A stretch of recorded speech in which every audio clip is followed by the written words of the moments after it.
what tonight or last night will be remembered for is the heel turn heard round the wrestling world, right?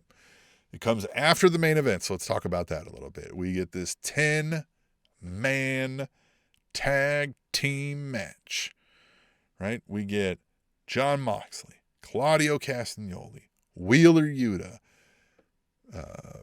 this up-and-coming young tag team, Mr.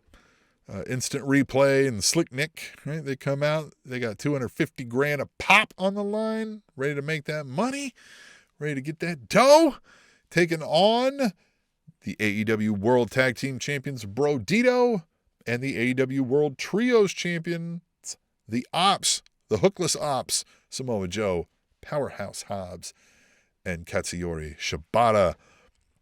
And, I mean, what do you expect of a 10-man tag team match? You get it, right? You get it here. You get all the wrestlers wrestling. But this centers around, like, this is all based kind of around the motivations of the heels here, right? Death Riders are here. Violence. We're going to fight. Fuck some shit up. We're ready to fuck you up. Oddly enough, the Ops are kind of about that, too. The Young Bucks are about that money. They need that money, so they're going to get there. They're going to fight, too, because they need that money and they don't have other options for it. Give me that money. And I like this, right? We got Chaos. We got Powerhouse Hobbs doing the series of the splashes. Brody King, too big to get swung, which we swung Great Khali, but I like it. Bandito, I think a double Hurricane Rana on the Young Bucks at the same time. I think that's how you say it, right? Hurricane Rana. I liked it though, right? A lot of action here. I mean, like I said, it's an AEW match. You're going to get a lot of up, down, over here, hope, over the rope, smack, a lot of slap the leg. We got a lot of that going on in this, especially in a 10-man tag team match. We get Matt Jackson rolling up Bandito, right? Foot on the ropes. I think the Young Buck 2 had the other foot, holding it down, and pinfall victory. They get the $500,000. Again, I only make that, like I said, fucking 4 days, something like that. It's no joke. It's a good amount of money. Right? Buy a decent car. Tino says, was that a botch or was him being too big always part of the plan? Either way, loved it. Ooh, yeah, I didn't encounter, was it possible that he was going to swing him and man, Claudio's now 10 years older and the back was like, brother, no, you ain't. You ain't swinging another big bastard. He's going to go to the doc and be like, Doc, I don't know what happened. I couldn't get him up for the swing. And they're going to be like, oh, yeah, look, we can see degradation in your vertebrae. Right, anyway. Yeah, I don't know if that was a botch or if that was made to make Brody King look like a big, beefy badass. Maybe, it accomplished both, maybe. I don't know. All right. Yeah, so it is the post-match, right, that we get here. We get more chaos, right? Young Bucks grab the money. They're on their way out. Brody King's like, you son of a bitch, right? I'm after you. I'm going to steal that money. Where is it? I'm going to beat your ass and I'm going to steal your weed. What? Right? That's what he said. We get the Death Riders. They start stomping out the Ops, right? Taking that moment to fucking beat your ass, right? And that's where Darby Allin to the save, Mighty Mouse, right? He's out there. He's sprinting to the ring. He's going to fucking make the save. And we get Darby and Jon Moxley, right? And we've been hinting at this is coming for some time. So they get to fucking fight, right? Until Moxley is assisted by a mysterious hooded figure who initially you might think would be Gabe fucking Kidd. But it wasn't. It wasn't. Because as that hooded figure dramatically revealed themselves, it was Daniel Garcia. No longer the thrust monster. Right?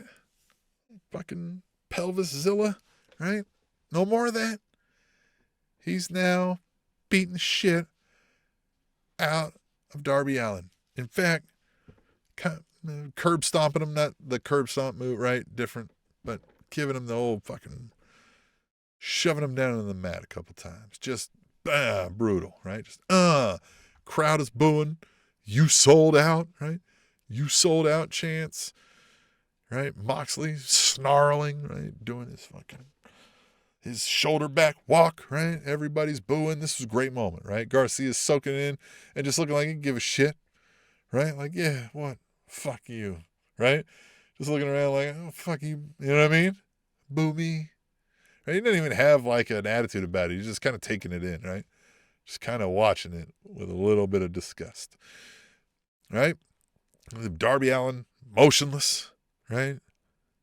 Nobody there. Nobody likes Darby to come help him other than, the people that already ran off, I guess.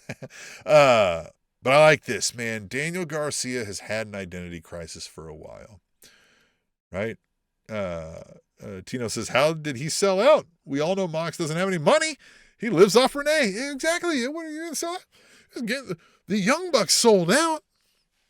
Daniel Garcia seems to be doing this for love of the game. I don't know. We don't know the deal. Haven't seen the contracts. But Daniel Garcia's had an identity crisis for a while. Now, we for a bit had the fucking dance thing, which we love. I love it. I want to do the dance, right? I want to fucking, I want to torture friends with that. But it didn't hit as big, right? And there's been this struggle, right? It was initially Bryan Danielson, right? You're a gifted pro wrestler. You could be, you could be what I am, right? And Chris Jericho saying, no, you got to be the sports entertainer, right? Do the dance, right? Torn between that. But since that, he's kind of been floundering around doing not much. Daddy Magic, Matt Menard, who I like, is always around him. I don't know what he's going to have to say about this, where he's going to fit into that. I hope next to nothing, even though I like Daddy Magic. He's one of my favorites. I like Matt Menard a lot. I just think this is done, right? Let's get Garcia to slap him around one time, and then they're done, right? They're done, at least for a while. But I like this. He's got a third path, right? It's not just sports entertainer or pure pro wrestler. It's fucking vicious, violent fighter, right? I'm going to fight you. I'm going to punch you in the mouth. I'm going to stomp you in the dick. I'm going to put a screwdriver through your cleft palate if I have to. I'm winning, and sometimes I don't even care if I'm winning. I just want you to get tougher, right? You to fucking realize that this is a fight, right? And that's what Daniel Garcia is poised to do under the tutelage of Jon Moxley and the Death Riders. We have tried to hit before the Garcia, don't do the dance. No, I should do the dance, right? I think we can hit that now if we put in good work here. Moxley and crew are the perfect people to hate him wanting to have a little swagger and celebrate himself. Once we get him into the monster, he's doing the rabid dog bidding of Jon Moxley and the Death Riders like a good Death Rider.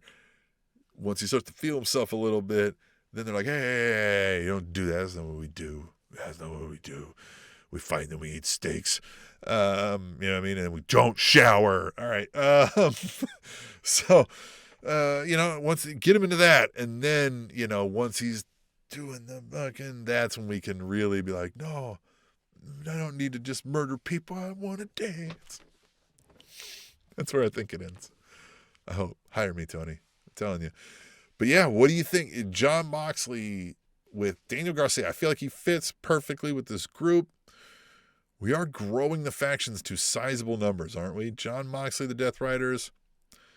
Pac is injured, unfortunately, but they're growing. The Don Callis family's growing. What do we do here, right? We need the Dark Order back. I think we need the Dark Order back. But, man, I didn't necessarily expect it, Daniel Garcia, but when I saw him, I wasn't shocked, if that makes sense, right? Like, okay, good. Let's now do something with Daniel Garcia. My worry is we start doing that. Weren't we supposed to do that with Yuta? Wasn't Yuta the soldier that was supposed to get fucked over? But maybe not. Maybe he's just now, he's just now the middle class frat boy, right? Like he's the junior, right? And you're just there. He's just a guy,